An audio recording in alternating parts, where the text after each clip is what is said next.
Hey, church family, Pastor Garin here. I was checking in with you today, and I wanted to send you a brief video today just to say hello and let you know I was thinking about you, and I've been praying for you, and I hope you're doing well. I had a couple things that struck both came together today, kind of about the same thing, and I just they kind of fit, and I thought I'd share them with you. I was rolling along earlier. I went down to Akita, the place in the Food Line parking lot, that Japanese like takeout place. I like that place, and the guy who's always at the window is my buddy, kind of. And anyway, I went down there, and I was listening. While I was down there, on the way, I was listening to the radio, and this song, and you may have heard it before somewhere along the way. It's called "Dream Small." It's a Josh Wilson song. They play it on like K-Love and the Light, the Christian radio stations and stuff. And the song is about having small dreams and like doing the small things that really matter, and just things that aren't really heralded and things that you don't really hear about. And I thought, man, that's a good word. And then I was watching George Floyd's funeral. Some of you may watch that. They broadcast that live. And by the way, I'm going to tell you, African American funerals, they're long. They go. Of course, we had a lot to say about George Floyd, and that was understandable. But man, there's so many good things that were said. But one of the preachers said, it's possible that if George Floyd were an Ivy League man, that we would just be. People would say, well, you're just talking about him because of his prestige, or if he were wealthy or whatever, just because of his fame. But he was a nobody from the projects, is what the preacher said. And yet, his story is going to be told, and it's the cornerstone of a movement. And I thought, wow, what an interesting thing. And that really goes right along with what you read in the Bible.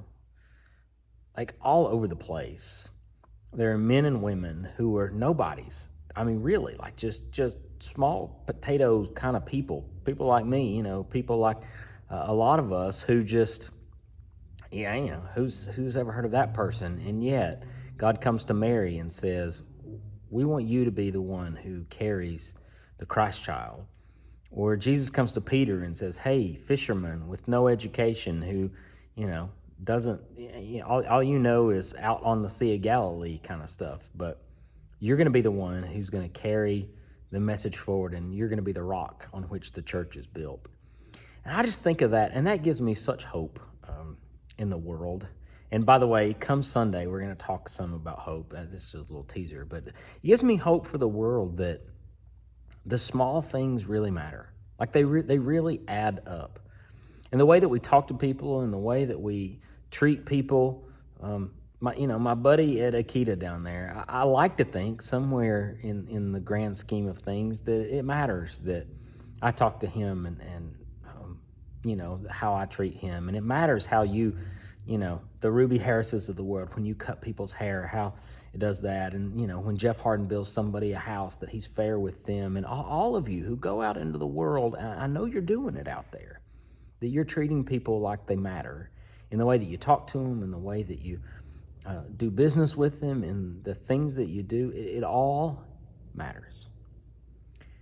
And so I just want to give that word to you, that God takes small things. God has always been in the business of taking little stones and causing giants to fall, and taking loaves and fishes and multiplying them more than we could possibly imagine to do something extraordinary with them. So take that hope with you today as you go out into the world, that what you're doing and how you treat people and the love that you show in the name of Jesus Christ is being multiplied in ways that you and I can never imagine. Look, come with us, join us on Sunday. We're going to talk about hope. We're going to talk about hope we have now in the midst of what's going on, about hope that is to come. We're going to share communion together. So I hope that you'll prepare your elements as we come together, whatever you have for communion at your home, juice, wine, bread, crackers, whatever you need. Join us at 11 o'clock on Sunday morning. Thank you for those of you who participated this past Sunday in our Graduate Sunday. What a great day that was. And we look forward to seeing you this coming Sunday at 11 o'clock virtually. We'll be on Facebook. We'll be on streaming on our website. We'll be on Northland Cable Channel 5. And we look forward to seeing you across the airways really soon. God bless you. Let us know if we can help you and how we can pray for you. Take care. We'll talk to you soon.